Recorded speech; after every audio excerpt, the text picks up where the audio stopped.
Hey, beautiful souls. Welcome back to the Sacred Rebel Sisterhood. Today, I want to speak straight to the woman who ends her day whispering to herself, I didn't do enough.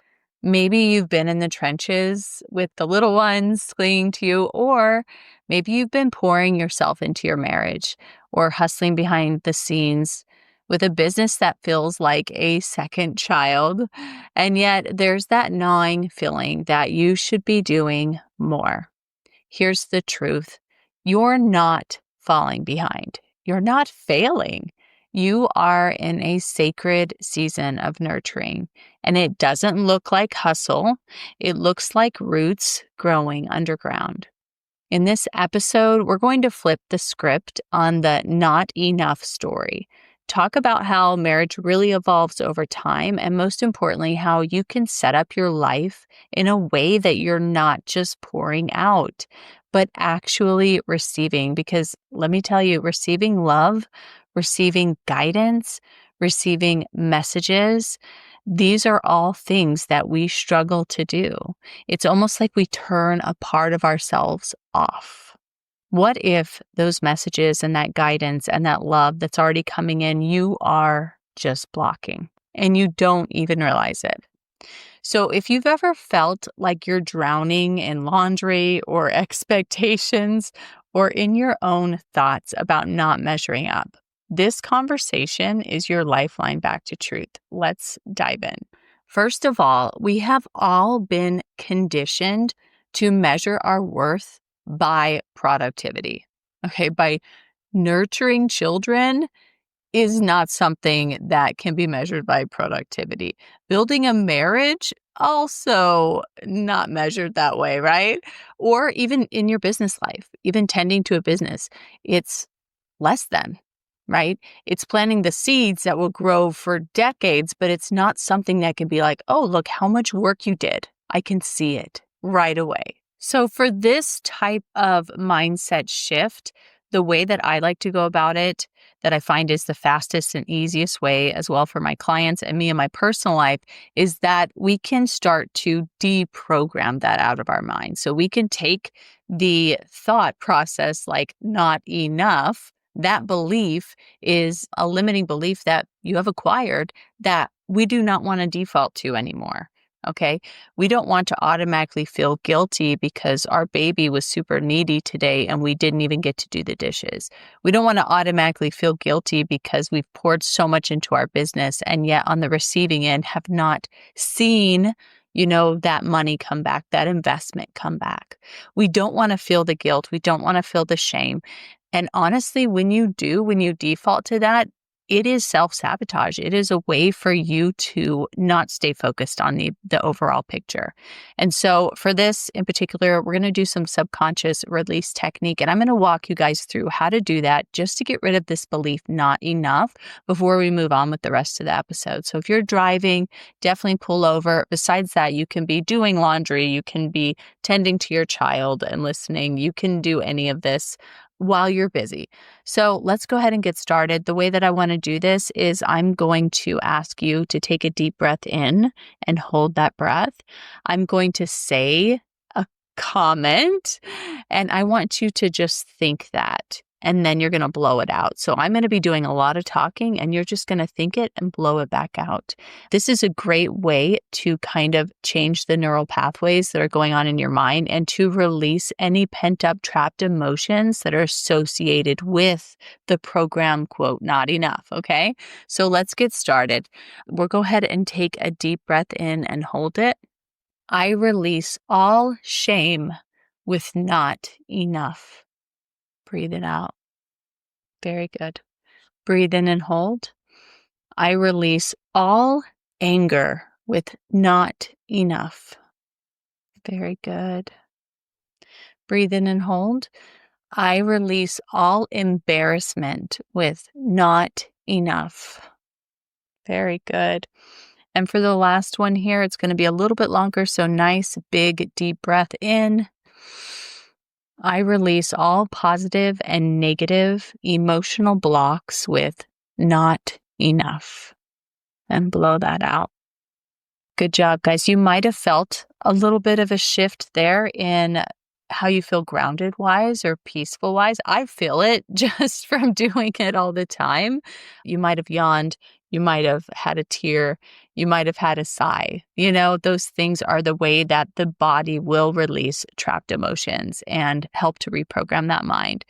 So, as we move on, I want you to now think about those scenarios in life that don't feel like they're super rewarding and that you're not receiving things automatically from them. I want you to now understand that life isn't pause button. You're not on a pause button. Like, you're actually living life when you're spending all day nurturing your baby or nurturing your business or nurturing your marriage or even your spirit and your continence. Like, this is life. Okay. And it cannot be measured necessarily by the productivity that you have. Okay.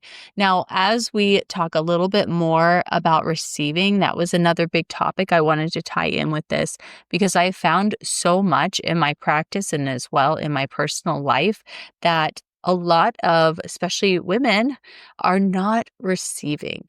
And we are actually built as feminine, with feminine energy to receive. Okay, that is how God designed us. He designed us to be able to receive things. And that doesn't always feel good because sometimes we're leaning too much into that masculine side. We're leaning too much into, I can do it myself. Don't worry about me. Don't do this for me. Don't do that. And what we do is, in turn, we self-sabotage around what can be given to us. In fact, as a side note, one of the bigger things I do with people that are trying to reprogram their limiting beliefs around money is we talk about receiving and we release a lot of the programming around needing something now and being more open to whatever comes your way in whatever form, right? Sometimes it doesn't come the way you think it would, but being able to receive that and have gratitude for it instantaneously is a great way to shift this part of our lives. When we're pouring out constantly, though, like when we have these side projects, when we have these responsibilities, it's so easy to miss the bigger messages underneath. And I don't want us to act as if we want to receive a message and then yet not notice when it's coming our way. And that is a big thing that I think a lot of people struggle with. And in fact, it's one of the bigger things that my TikTok audience will ask me about is how can I become more intuitive to being able to hear these messages, to being able to see the correct path in front of me? Because I honestly believe that we are all able to do that. But there's a lot of little catches that happen, and we kind of turn that off just based off of our own experiences. So when we look at this, I want to give you guys a practical tip here. I want you to create little micro moments every day in which you actually receive. Okay, so whether that's a compliment without brushing it off, okay, raise your hand if you do that. Oh, you look so nice today. Yeah, this old thing. Yeah, I didn't even do my hair. I woke up like this, right? Let's just, instead of automatically brushing it off, let's just sit in that silence for a few minutes. Say thank you, and that's it. Can you do that next time someone gives you a compliment? Can you just say thank you? Would that be like really difficult for you? It probably is, and that's okay. It gets easier with time. I will say that. The other thing you can do to open yourself up to receiving messages would be one, just sitting in that silence like I talked about, or jotting down intuitive nudges. I had the weirdest intuitive nudge the other day, and I almost nonchalantly passed it off and forgot about it. And then I was like, oh my gosh, this is exactly what I tell my clients not to do. So am I perfect? No, but I do think that sometimes we get a little message and our first reaction is, oh no, that's not meant for me, or oh, that's crazy, or we think that's coming from a place of fear, that's coming from a different place. And I wonder if we jotted it down, if we would start to notice that those messages come up more often and in a higher frequency, but also more clear. Because I do feel like sometimes the best messages are just under whispers. They're just little moments of, hey, what about this? Have you thought about this? I feel like those are so powerful. And who are we to say, nope, I don't know what to do with my life. I don't know which direction to go for this. I can't make a decision on that, when we are purposely avoiding and not listening to those messages. So if you don't already have one, I would suggest just like a spiral ring notebook, or even like the ones for little notes to keep. I actually, because I'm ADHD and and my mind goes so fast, I have quite a few of these in my house. I do not have just one. It would be so beautiful to have just one. But for me, the room that I'm in is the room that I will be writing on that spiral notebook, because let me tell you, I will forget by the time I go to the other room to get it. So that's what I do. I have these notebooks all over the place, and I guess I could be more organized, but let me tell you, okay, it's not that I need to look back at everything in the notebook. It's really the simple act of writing it down after the thought came into my mind that solidifies it in there. So it's not something that I personally have to go through, but if you're more of a journaling type, I would definitely stick with the same, journal and kind of reread it at times. That would be very helpful for you. For me, it's just not logical. But understanding that these messages that come into your mind could be coming from God. They could be coming from your own intuition as well, that are guiding you in this direction. Those are not something we want to just overlook. Those could be life-changing. And who are we to say that they're not? Who are we to judge those thoughts, right? I will say, one other thing that comes up with this topic is people are really concerned that they're the ones coming up with these ideas, and they're the ones that are leading themselves astray. And what I want to tell you about that is that a good way for me to check with it is if the thought is based off of fear, then I will kind of shoo it away. If it's based off of fear of losing my job, fear of, missing this opportunity, fear of whatever, I might look at it a little different. I might be more critical of it. It doesn't mean I won't follow it through, but sometimes it does mean that maybe it is coming from a different place. And you can always ask for clarification, because we're all given that ability and we're all given discernment to be able to work through that. So always ask for clarity in those situations. I wanted to give you guys a few more practical mindset kind of tools, because that's what I love to do. It's something huge in my own life. So let's do a little affirmation flip, okay? Instead of, I didn't get enough done today, let's try saying, I gave what was needed, or I gave what I could, or of my available effort, I did the best I could, right?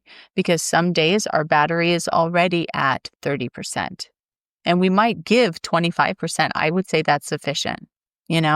We have to really start to change that in our own minds, because I don't want you to get in your own way with this. I don't want you to be your own worst enemy. And I feel like that oftentimes is what happens when we are in these moments where, like I said, a lot is being demanded of us. And then the other thing that you can do is do a sacred listening practice. So take one moment in the morning to ask God, what message do you want me to hear today? Then notice the small confirmations throughout your day. All right, my friend, take a deep breath with me. Let that truth land. You are not behind. You are not failing, okay? You are already living in the middle of something sacred. Marriage, motherhood, building a business, none of it comes with a straight line or a finish line. It's a constant evolution. And the beauty is how you grow right alongside it, because I promise you, you are growing. So as you head back into your day today, I want you to remember this. Your worth was never meant to be proven by how much you got done. Your worth is steady, unshakable, and it's right here in this moment.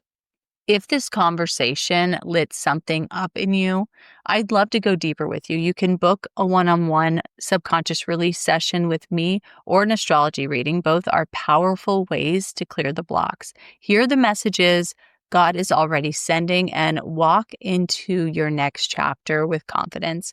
I'll drop the links in the show notes so it's easy for you. And if you loved today's episode, don't keep it to yourself. Share it with a friend who needs this reminder, or leave a review so more women can find this space. Until next time, keep your heart open and your mind curious and your spirit ready to receive. I'll see you in the next episode.